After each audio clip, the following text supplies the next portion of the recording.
विलास चांदणे यांची अखेर उपोषणाला स्थगिती. महावितरणच्या अधिकाऱ्याकडून लेखी पत्र दिल्यामुळे विलास चांदणे यांनी उपोषणाला स्थगिती दिलेली आहे. विलास चांदणे यांची जमीन 1993 मध्ये महावितरण कंपनीला वितरित केली होती. याच मावेजासाठी त्यांनी हे उपोषण केलं होतं. विलास चांदणे यांची अखेर उपोषणाला स्थगिती देण्यात आलेली आहे. त्यांनी आपल्याला 3 महिन्याची मुदतवाढ मागितलेली आहे. कारण आपल्याला 3 महिने मुदतवाढ मागितल्यामुळं आपण हे उपोषण मागे घेत आहे. कारण ही जमीन आपली 1995ला गेलेली आहे. 1995 पासून 2006ला येईनं आपल्याला 1 लाख रुपये मावेजा म्हणून दिला.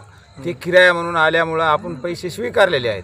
आणि आता या संदर्भात त्याने विचार आजपर्यंत कोण्याही डिपार्टमेंटने याने विचार केला नाही की बाबा सबस्टेशनचे पैसे पोहोचले किंवा नाही. 12 वर्षानंतर आल्यानंतर पैसे आपण स्वीकारले तर ते म्हणतात ते पुरेपूर मावेजा आहे. हे पुरेपूर मावेजा नसल्यामुळे आपण उपोषणाला बसलो होतो. उपोषणाला बसल्यावर आज दिनांक 25/1/2025 रोजी आज सगळे साहेब लोक आलेले, जे वसमतकर साहेब आहेत, पत्रकार आहेत, सुरेश मगरे, पठाण साहेब सर्व आल्यामुळं आज सगळे गावकरी मंडळी असल्यामुळं आपण उपोषणाला स्थगिती देत आहोत. त्याने 3 महिन्याचा कालावधी मागितलेला आहे. लेखी तुम्हाला मिळाली? लेखी मिळाले.